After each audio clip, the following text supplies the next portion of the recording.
Good afternoon, everybody, and welcome to today's edition of the Go Digital Western Cape webinar series, which is brought to you by the Department of Economic Development and Tourism here at the Western Cape Government.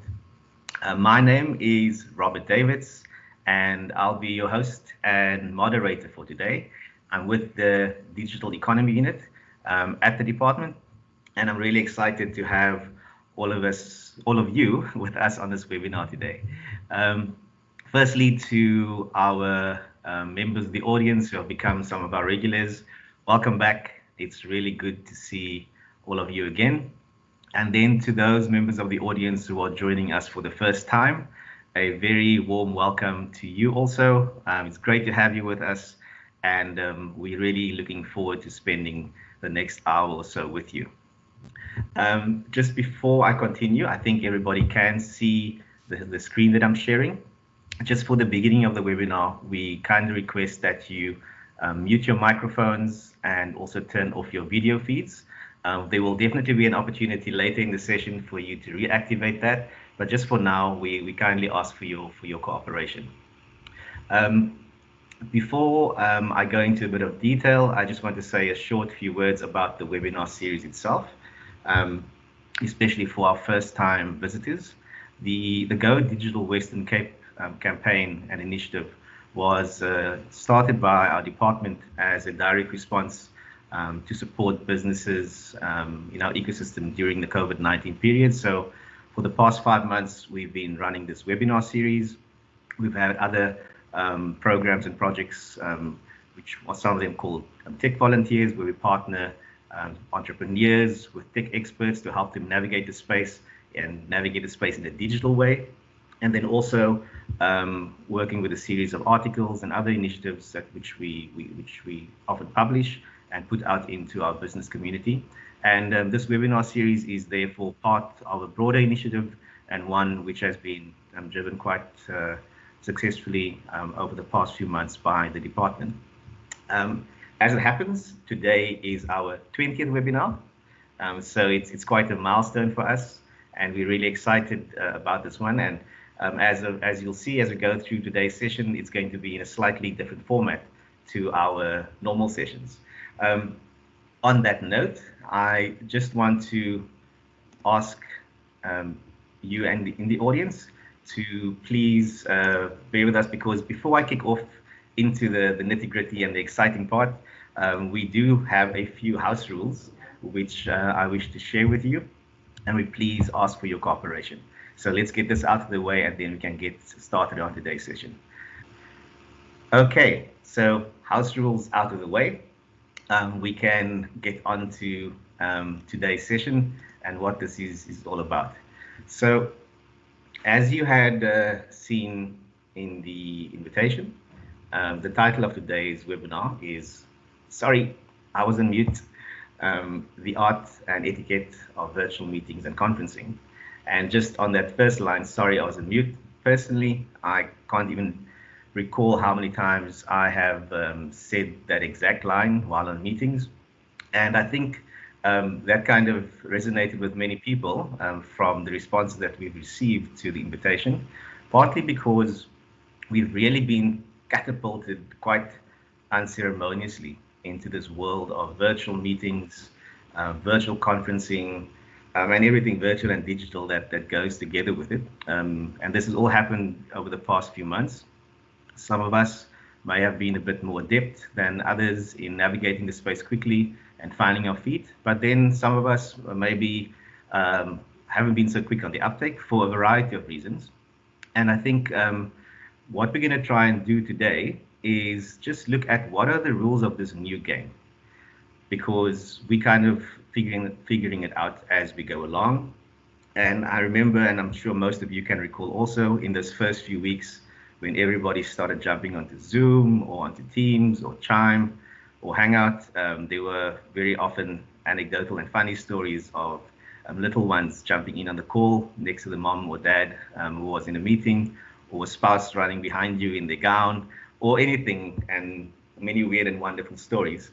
But as time has moved on, this has become part of a new way of doing work and business. And it's not necessarily going to replace in person, but I think it will definitely more and more become part of the normal way that we do business. And when we are navigating this new virtual space and this new digital space, it's also important to remember that although we perhaps at home, because obviously most of us would be at home, then there's still a level of professionalism that's required. There's still a way to engage, because when one would be in a meeting room, there are certain things we've just taken and developed, or skills we've developed over the years in a very natural way. How to read body language, how to read the energy in the room, making eye contact, the pitch of your voice, the way you position yourself in the room, all those kind of signals have become internalized over the years. And now moving into the virtual space, it's a whole new set of rules and a whole new game.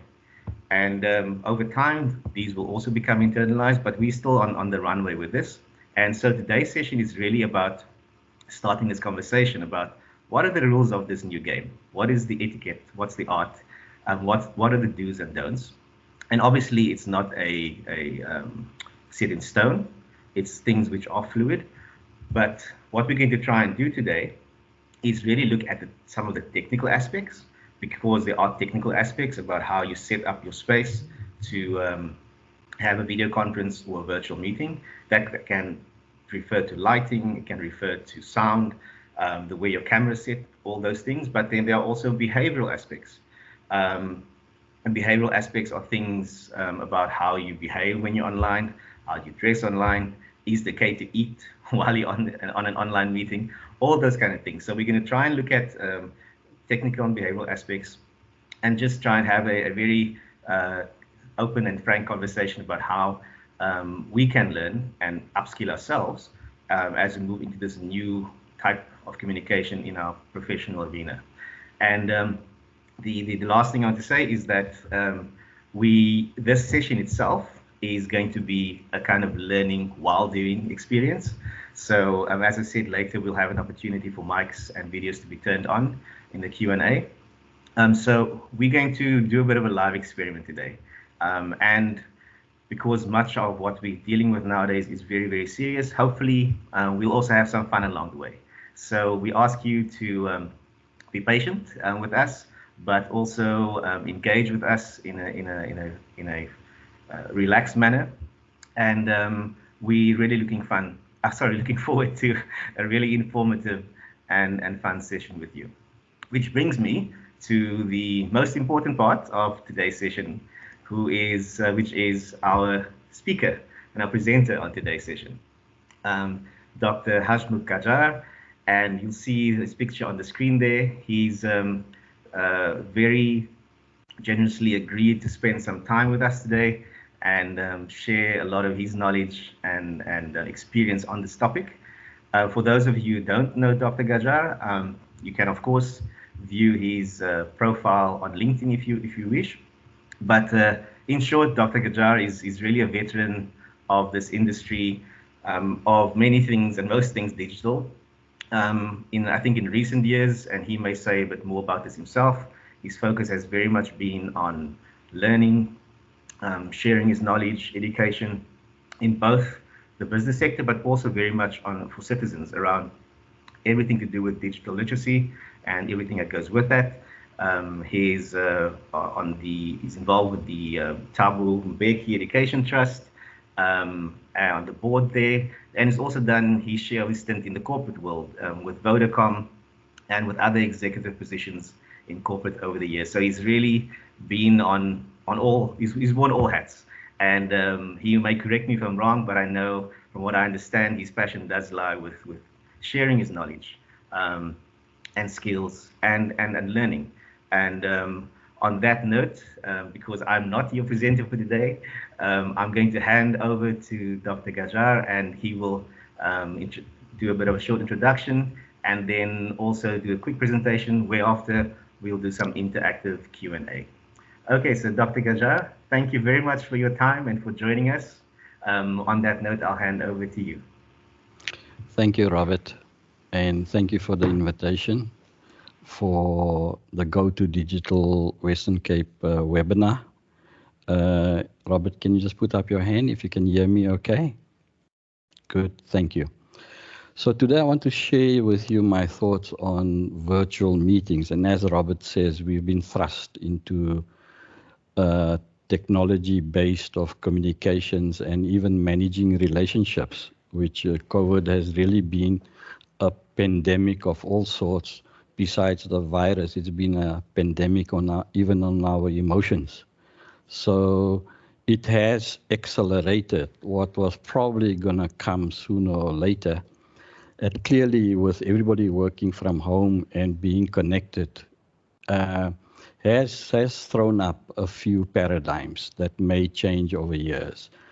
I think the fact that many workers are able to work from home puts a real pressure on corporate large buildings and real estate. So that's having a real pressure. But I think the most important is managing relationships, meetings. And I have a few comments on meetings and webinars. I've seen quite a few webinars over the past few months. And typically, and again, I think Robert has emphasized that it's going to be interesting or fun or, well, it'll be emotional. So I think most webinars, generally, the presenter goes through a deck of slides, and sometimes there are plenty of slides. And then usually the attendees are asked to switch off their video like that has been requested right now. I think that kind of diminishes the emotional component. If the video's on, I can see you. For years, I've been very reluctant to have meetings on the phone because when I meet somebody, I really want to see their eyes. I want to see the emotion. And that body language says more than what words are emanating. So I think it's just as critical in the virtual meeting setup that as much as possible, we should be encouraged to switch on our videos. Of course, it comes with a huge downside. And the downside is what we're going to cover today, the etiquette and the need to, shall we say, mind your affairs, especially your background, when you're in a virtual meeting. Robert, I think is a request to pin my video, if that's possible. So after the lockdown, each time I watch the television and I see guests on Skype or Zoom being interviewed, I used to get quite incensed, actually, and would get onto my feet and take a photo of the screen. And after a while, my wife got quite annoyed with my getting up and taking a picture every time I see something that I think is useful to learn from. So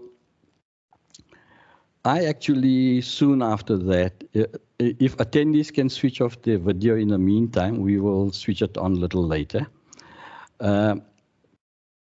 So when I saw this, I actually got my little laptop and posted a little blog, and I aptly named the blog Zoom Meetings and Up Your Nostrils.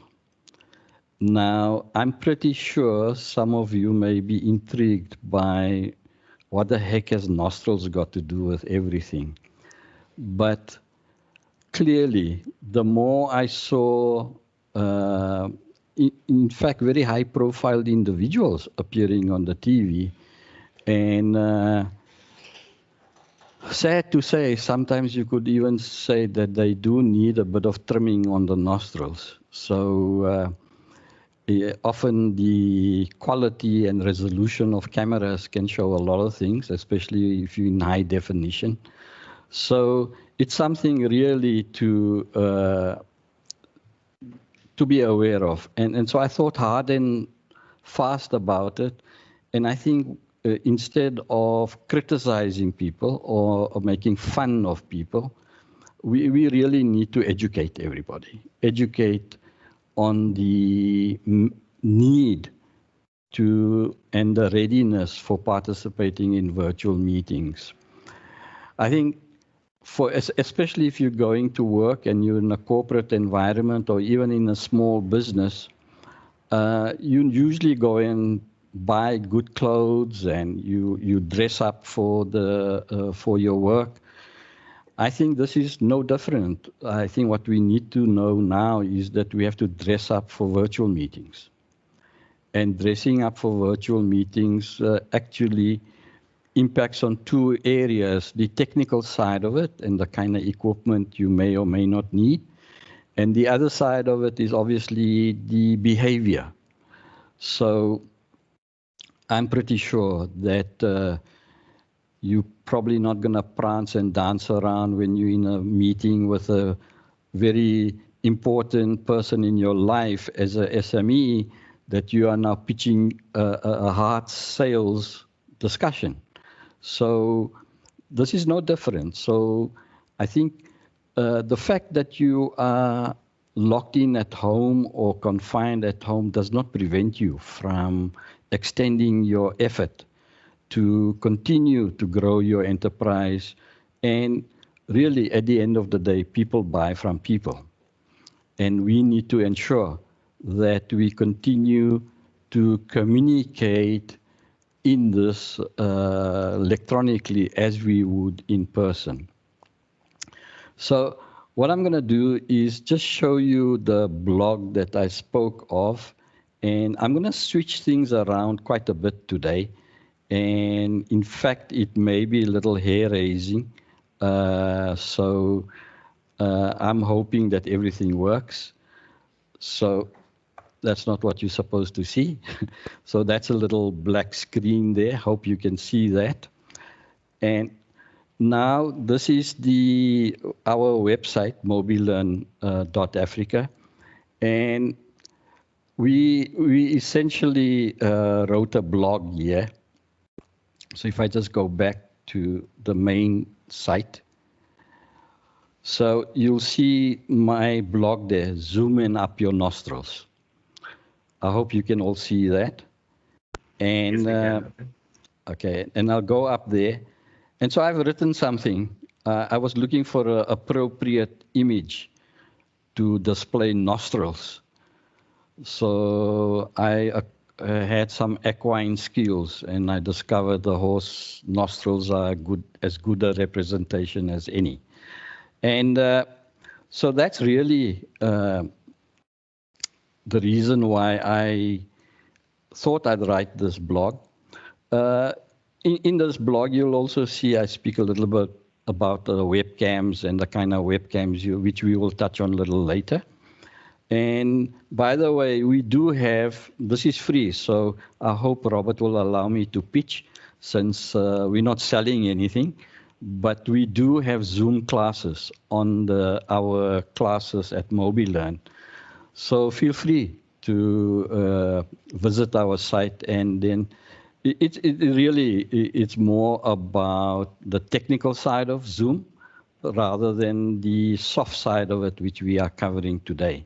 It's always very difficult to cover the soft side in a video or in a text format. How are we doing, Robert? Are we doing okay? We're doing great, Doctor. Thank you. Okay.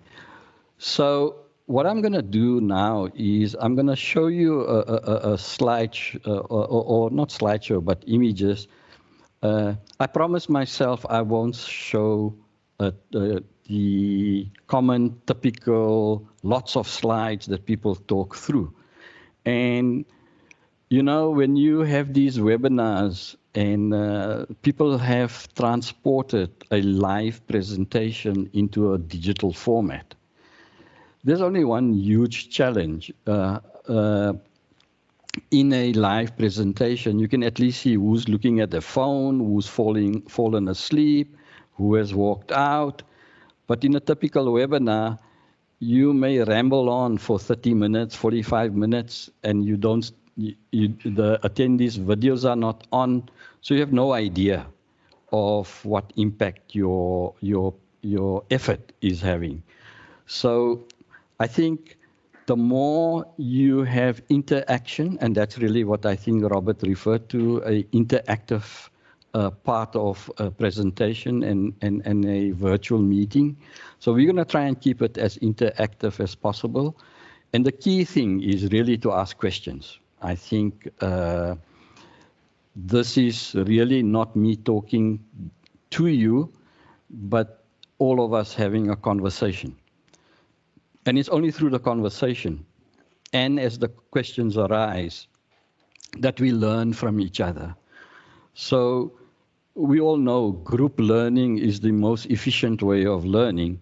And I think that needs to be transported more efficiently on the digital form as well. You may see my eyes rove around with, I got so many gadgets and windows going on at the same time. So forgive me for that, because one of the things I'm going to say to you is that when you're in a meeting, make sure you look at the camera. Always look at the camera, because when you look at the camera, people can see that you're looking at them.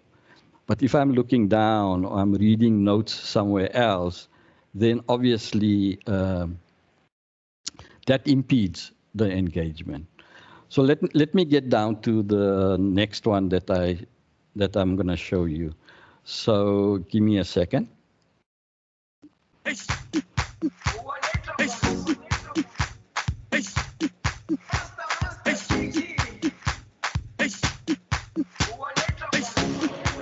Jerusalema, ikhaya lami, ilondoloze, uhambe nami, zungangishilana.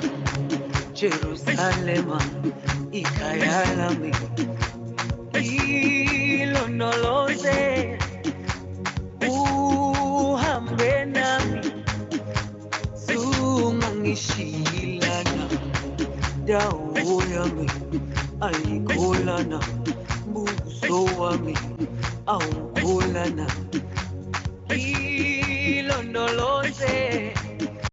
So I've shown you a range of images.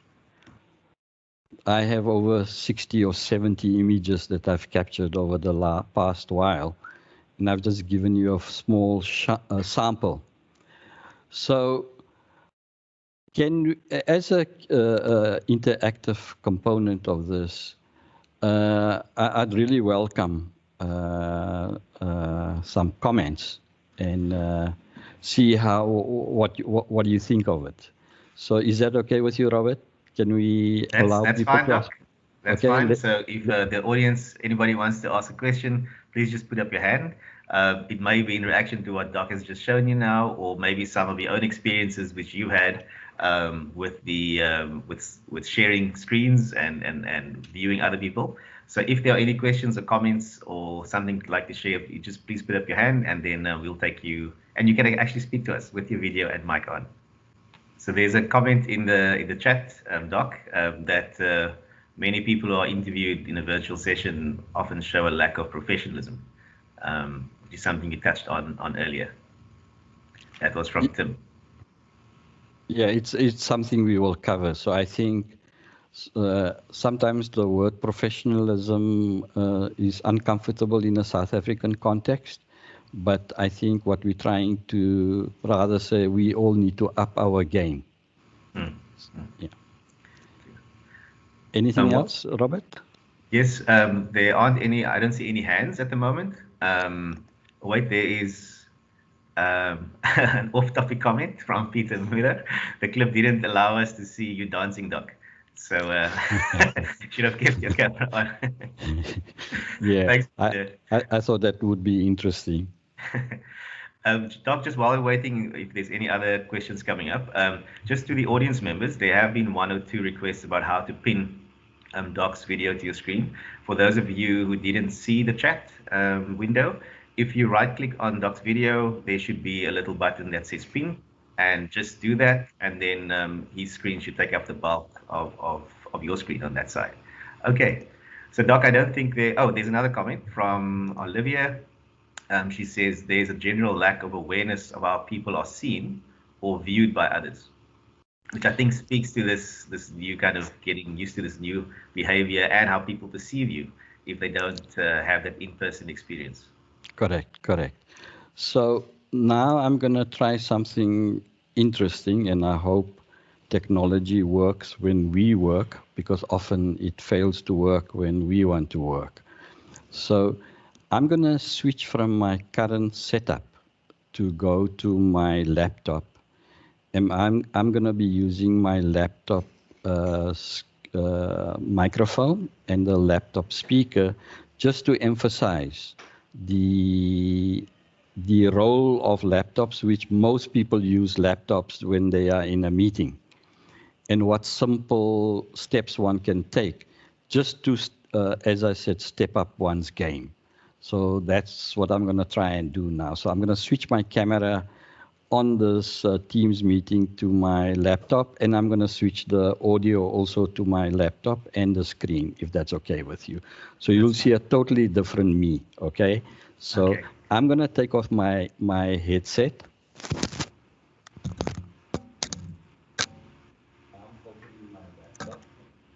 Okay.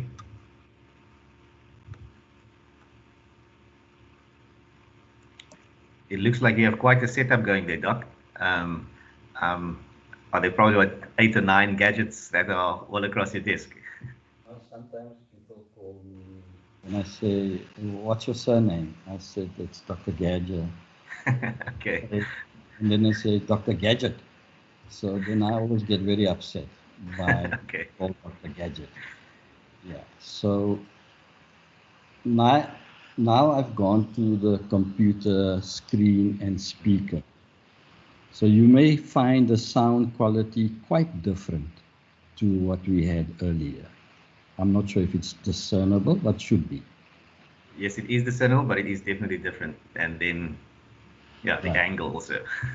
Now, most people have the laptop on the table or even below their face. And, you know, especially older people, they can't hear so well. So they tend to duck right into the keyboard. And when they duck into the keyboard, you know, that's when you have this beautiful view of the nostrils. So, and that's the blog title. And that's the blog title. So now you understand what we mean by so that is the raising the laptop or keeping the laptop at a desk level. By simply raising the laptop, you see, now I've raised the laptop at eye level. And it's quite a different picture, right? So I don't know if you noticed that, Robert. Yes, it definitely changes the profile completely. Yeah. It changes the profile completely. And then a further thing that you can do is, instead of depending on the laptop speaker and microphone, use these headsets. Can you see that, Robert? Yes, we can. Is that the normal standard set that comes with your cell phone? Yeah, this is standard stuff that comes with every mobile phone. So you put these into your ears, and then what that does do is brings the microphone closer to your mouth. And when it's closer to the mouth, you don't have to go down to speak into the computer's microphone. Also, obviously, it gives you a little bit more flexibility. You can move around a little bit. So that in essence is the need for a simple step, like taking your headset that comes with your phone. Is my picture still visible, Robert? Yes, it's visible.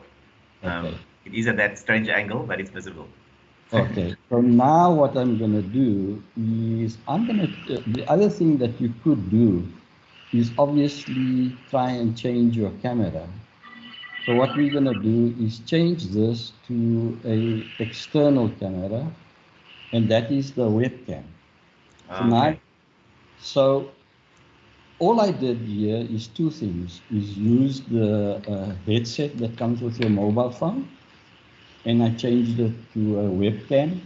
What a webcam allows you to do is a lot more flexibility. So your laptop could still be on the table or even on the floor. And if the webcam is at eye height, you still have a good visual presence. So those are simple things that I think you can do to improve your, what we call step up your game, or as somebody would say, be professional. Yes. Doc, may I just make a comment there, Yes. if that's okay. So as you know, we work in the digital economy unit, and a lot of the work we do is really has to do with digital transformation or digitalization of businesses and tech that goes together with that. Sure. And often we've one of the main things that we have found is that sometimes there's a resistance to tech. And I was wondering, something for people who think, okay, maybe the laptop is okay and just the normal speaker is okay. I think it'd be interesting to hear your thoughts on the way forward with tech, because one, a webcam is not too expensive, I think, and not too difficult to set up. Investing in a good microphone. I've even seen some people with an external mic, a very professional looking mic. And the reason I'm mentioning that is that I think over time, because at our offices we have infrastructure and things set up. We've got our projectors, we've got all the other equipment there. Do you think over time people will start investing more in the technical equipment to have better virtual meetings from home? And or do you think there'll be a bit of resistance to the traditional, we don't understand tech scenario? You know, there's always hesitancy on implementing technology. That's been for years. And I think we've seen that with each revolution. You know, so with the current revolution that's driven by technology, a classic example are mobile phones. You know, the adoption of mobile phones were initially very slow. They were taken up mostly by the youth. So the youth take up technology far more easier than adults do. But, you know, with almost 46, 52 million smartphones in South Africa, who knows, we may end up with 40 million webcams. So I think that the sheer pressure of holding good virtual meetings is just going to be so much that one has to make the effort rather than invest. So the things we've suggested here so far is that if you have a phone, you don't have to have a laptop. Make sure the phone is also elevated at the eye level. Make sure that you put in the headset that we showed earlier into the phone. So don't use the phone off speaker, because again, that affects your quality. So as soon as you improve your audio, the sound, and that's the most important. The most important thing is your audio in any virtual meeting.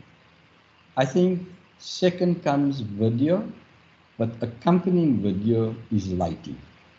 So what I'm going to do now is I'm going to just switch on a simple, what I call Chinese lantern or Chinese ball light just above me. And let's see what difference that makes. So there we go. I don't know if you've seen a discernible change. Yes, definitely. There's a difference here. It kind of exposes my hair, but yes. It certainly also exposes the shoulders. So in the, this is what we call framing of you in the screen. So what we've done is frame and made the shoulders more exposed. So that gives, again, another step up in your game. So what I did is I went to the China Mall here in Cape Town. Cost me 30 Rand to buy it, and I'll show it to you a little later. and I put in a simple, what we call the CLF bulbs. You know, the bulbs that normally have a ring light, and so you get cold white and warm white. I suggest you use a warm, cold white. I put that into the lantern. So it's a soft light above my head. And that again improves the presentation. Okay, so now we've shown you the simple steps of how you can, with minimal investment, enhance your image. So what I'm going to do is I'm going to put my mic back again, if that's okay with everybody. Okay. And then I'm going to switch my audio back to how we started off. And I don't know if you can hear me better. That was a significant difference. There's almost no background noise, and it's crystal clear. So now the audio, as I said, is important. So outside of using your phone headset and microphone, you can also buy a headset with a mic that normally is used in call centers. So that's also very useful. So I know we're running out of time. So let me talk about the key learnings in holding virtual meetings. Let me also switch on a light that is also not that expensive, called a ring light. So in front of me, I have a ring light as well. So we'll switch that on. And again, you can see how it has enhanced the presentation. Yes. So go ahead. Doc, may I just, a quick thing, I'm just checking some of the questions and comments. Yes. Just one, I think, which is related to what you're discussing now, and maybe you'll cover it a bit later, is whether you have any tips on virtual backgrounds. I know you have some views on that. And then I think a general more of a comment was also around video images that are uploaded. It also, in terms of the recipients and the sender, the quality of the broadband and the speed obviously is a big factor. And then that sometimes that's not practical because of the data costs. Those are two comments that came from Zeth and Yumna also. So yes. Yeah, so maybe you'll share some views on that a bit later. We'll touch on this, but let me give you a direct response. For virtual backgrounds, do not use them. As George Bush said, read my lips. Do not use them. I was hoping to show you some of them, and in fact, I may do that right now, if that's okay with you, Robert. That's fine. It's fine, Doc. So I'm going to switch my camera again to another image. And I don't know if you can see that. Yes, we can. Right. Now, this person is obviously using a virtual background. And the reason why it's obvious, you can see that thin white line of halo around the head. Mm-hmm. Okay. But if I go to the next one, you'll notice, let me just stop that. And I'm going to actually, I don't know if it played on your side, but just look at that. This gentleman was with the Minister of Health, and he had this virtual background, and it distorted his persona quite a bit. I think this is the more extreme case. You can see the headgear literally disappears, and part of especially when you move around, it affects that quite a bit. So I'm hoping if we have time, we can show some of the images and ask the participants for comments. But let me summarize quickly, and I'll try and answer some of the questions you said. You touched on internet. Obviously, the connectivity is important. Even though you may have fast connectivity in home, do not connect your devices wirelessly. Because when you connect it wirelessly, there'll always be a glitch in the sound, and that's called a micro stall. So it kind of stalls. So rather use wired Ethernet or a network cable to connect your device. We did mention that the audio is important, When you use the laptop, try and use the phone headset because it, again, as I said, it brings it much closer to the mouth. From a lighting point of view, you don't really have to go and buy a ring light. You can have a lamp in front of you. It's important to have the light, the strongest light in front of you, not behind you. If the light is stronger behind you, it will then render you in a silhouette and almost make you look very dark. And that also comes when you have a window in the room that you are having a meeting in. Make sure that the window is not behind you and the camera in front of you. Like any photographer will know, the exposure creates havoc. So rather face the window and the camera is behind the window so that the window throws all the light on you. So this is really important from the lighting point of view. And if you want to get really step up your game, that's when you can get a ring light. It's useful to have a ring light where you can control the brightness and the intensity of it. And some ring lights have what they call bicolor, so you can also change the what we call in photography and videography temperature of the light, and that just indicates the color of the light, and that can again affect the way you are presented. But most times the camera on the computer is quite sufficient. But as I said, for flexibility and dexterity, you may want to add a webcam to your kit. All right. And I've spoken enough about virtual backgrounds. You can, you can pretty much know what my feelings are on that. Yeah. So from an etiquette point of view, make sure your background is clear, no distraction. I think even family members coming in and out can be distracting. Especially don't have your breakfast during a virtual meeting. Eating while you're in a meeting is not a good idea. And then, as we said, and as Robert has said, mute your microphone most of the time and only unmute when you need to speak. Definitely mute your mic when you join a meeting, and definitely switch your video off when you join a meeting. And if you want to speak during a meeting, raise your physical hand or raise the digital hand that like you have in Teams or even in Zoom. And when you're speaking, as I said, look at the camera, not down at the screen. So if I'm looking here and I'm talking to you, my eyes are downwards and they're not targeted towards you as the host or as the other participant in a meeting.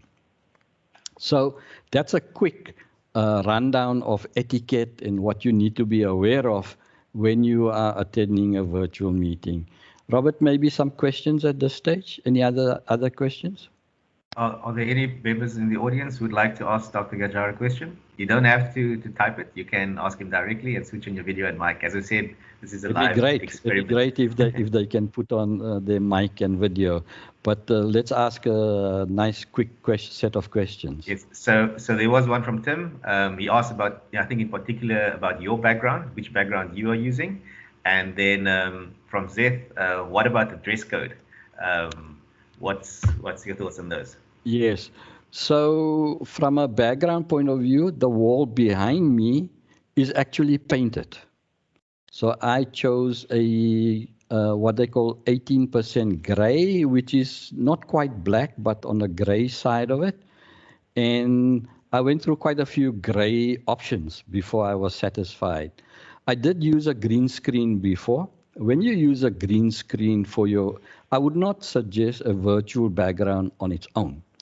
If you feel that as a corporate, you need to have a background that emphasizes your brand or you want to emphasize a particular image, rather use a green screen. Now, I know in Zoom, you have an option to use a green screen and the image you want to use on green screen. On Teams, you really don't have the green screen option yet, Robert, unless I'm mistaken. But green screen is useful, and then normally for the green screen you use an image that you take a photo or a picture. And what I did is took a photo where I'm sitting, I'm totally in focus, and my background is kind of out of focus. So it really gives a more emphasis on me as the participant and less on the background. Now, my wife says she's tired of seeing books during virtual meetings. Just about everybody is in a library, or everybody is demonstrating the expansive collection of books. It's great, but after you watch so many, you get kind of tired of watching books. So be very careful on the kind of background you choose. So background was the one question. Robert, remind me of the other one? What dress code, Doctor? Right. Yeah. So, if you're in a virtual meeting and you have a shirt that has stripes or a jersey that has stripes, it creates what we call a Moore effect. So you see little lines running across the stripes of your shirt. This color shirt is really the most effective shirt, a color from a dress code point of view. If you wear a tie with lots of lines again, that may again create a Moore effect and take away from your persona.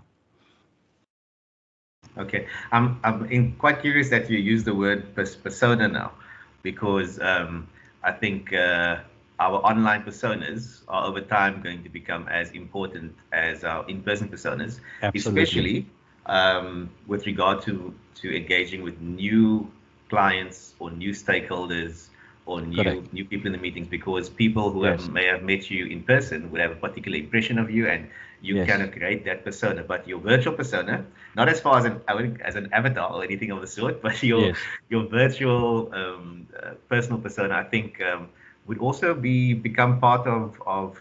I'm very reluctant to use the word brand. That's not at all what I mean, but how people perceive you, especially because we'll be going into the space where we're meeting more and more new stakeholders and clients.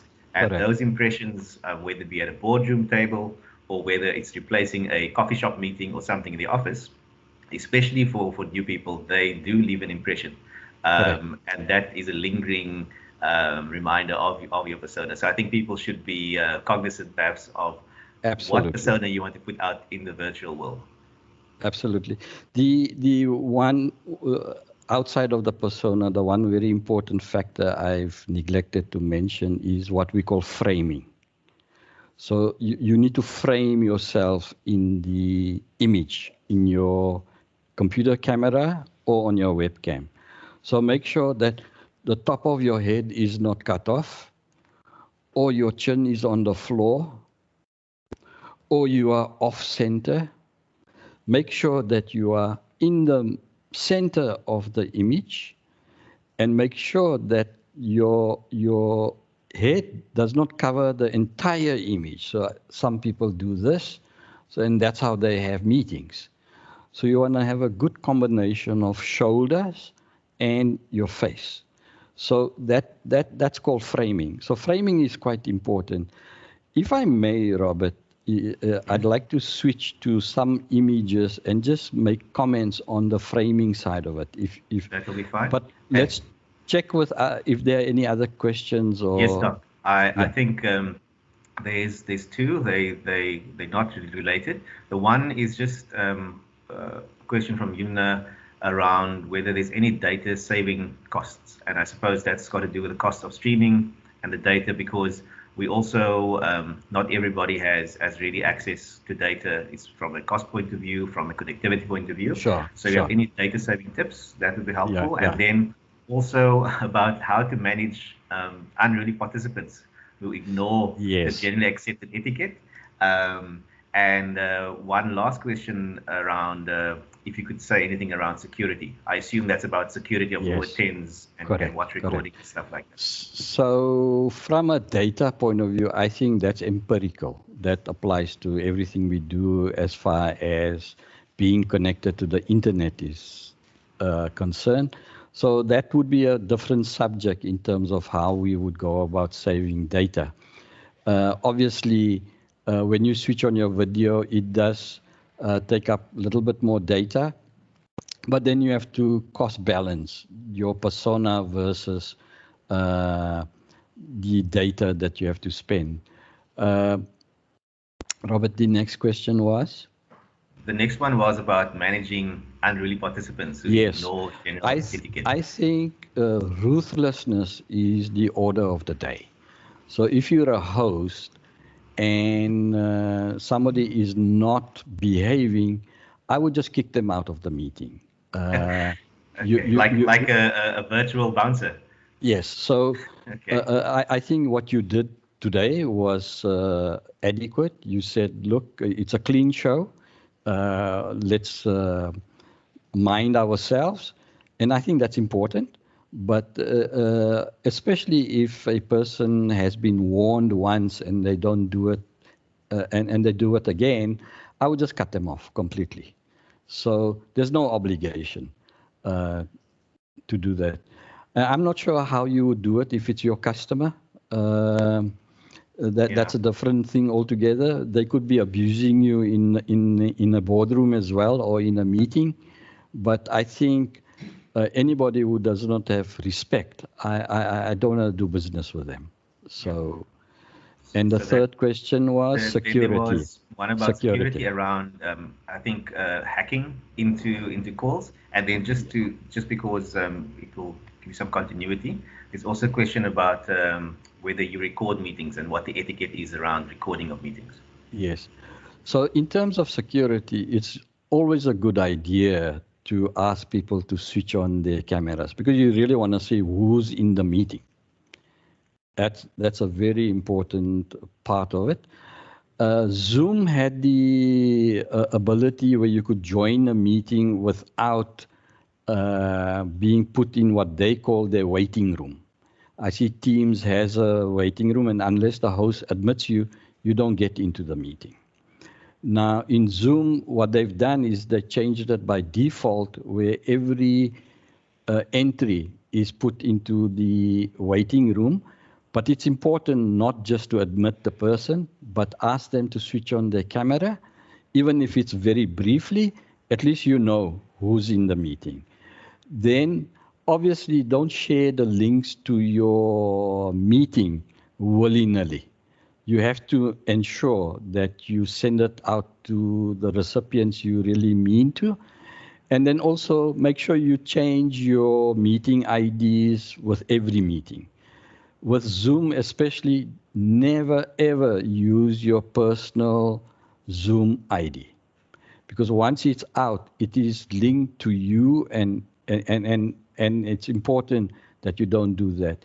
The other thing is that I'm pretty sure that's what you did, Robert, here with Teams and with Zoom as well.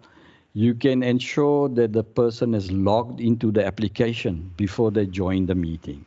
Yes. So if they are forced to log into the application, at least Zoom or Teams has a meeting email address that the participant used to join a meeting. There are many other security elements, but these are at the high level, the broad security steps that you can take. Doctor, there was one last question. It was about recording the meetings and what the procedural etiquette is around those. Right. Look, I think that I'm not very familiar with Teams itself, but I can see Teams will highlight for me as a participant or a host or attendee that the meeting is being recorded. And Zoom does the same thing. If the host is recording, everybody gets a message, or they can see on the top left corner that the meeting is being recorded. In Zoom also, you can set up in your settings that you do not permit any of the attendees to record the meeting. So that's helpful. And just maybe to add that, Doc, also I think it's important at the beginning of the meeting for the host to disclose that it's being, or not disclose, but share at least, and it Correct. is being recorded. So Correct. people have the option of leaving or staying, because some can Correct. be sensitive with being recorded. Correct. Exactly. Doc, I'm really sorry to interrupt you, but we're running close to the end of our time. It felt Sure. like we just started, and I Yes. just wanted to ask, perhaps, Yes. I know you may have some last comments for us, but also to our audience. We expected people to be quite eager to switch on videos and voice, but perhaps after hearing what Doc's recommendations are, not all of us are comfortable with our our backgrounds at home. But maybe as an opportunity, just because I said this was going to be a bit of um, a different take on this webinar. If there are members in the audience who would like to put on their videos, perhaps just we can do that now, just for a minute or two. And Doc, then I'll hand back over to you for some last comments or tips. Is that okay? Sure.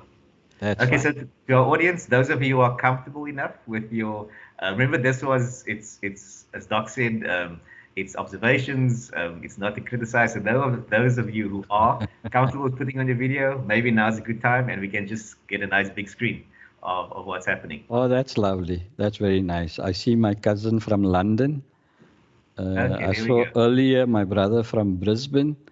So I thought I'll do a renter crowd, Robert, in case nobody pitches up.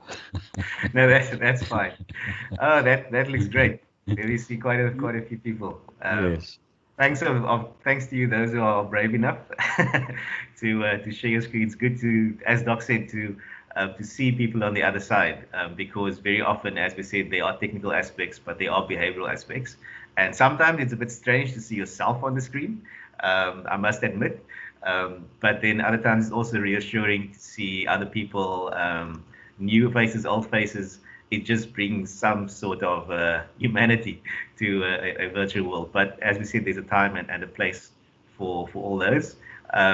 We can see some people are recognizing Robert, old colleagues and associates. if I Yes, may Doc? Go interrupt, ahead. I'd like to welcome Mrs. Mbeki there. Welcome, Mrs. Mbeki. Thank you very much for joining us. She disappeared. She disappeared quite quickly. Okay. So Doc, while we are on this screen, maybe Yes. I think it's quite a nice view to have of everybody. Perhaps Yes. some last comments from your side, and then I'll take us through to the end. Thank you. Yeah, I think requesting people to switch on their videos just emphasizes the emotional flavor to a virtual meeting. And to see friends, to see colleagues, again, during this COVID period, it's actually elevating. There's obviously a lot more detail around this, so we've run out of time. But I just want to leave you with one tip, and that is, besides looking at nostrils, look at the ceilings. So when you look at the virtual meeting and you're looking at the participant, if you can see the ceiling or ceiling lights or the air conditioner right up there, then you know that the camera is not at eye level. So, and as soon as the bookshelf is at 45 degrees or it's doing this in terms of the way it's running, immediately, now look at Sharon's profile. Fantastic. You see, I can see her non-ceilinged roof, but she's got a very nice profile and she's framed herself very nicely. Little off center, Sharon. If you can move towards your little left side, terrific. And we don't want to see the chair, so the chair needs to be behind your back. And that's really, the framing part is really important. So ensure that your audio is good, your video is good, and frame yourself.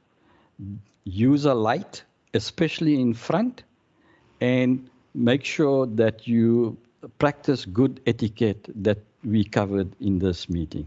Thanks, Robert. Those are my closing. Thank you remarks. very, very much, Dr. Gajjar. I think there was a comment from Rajesh.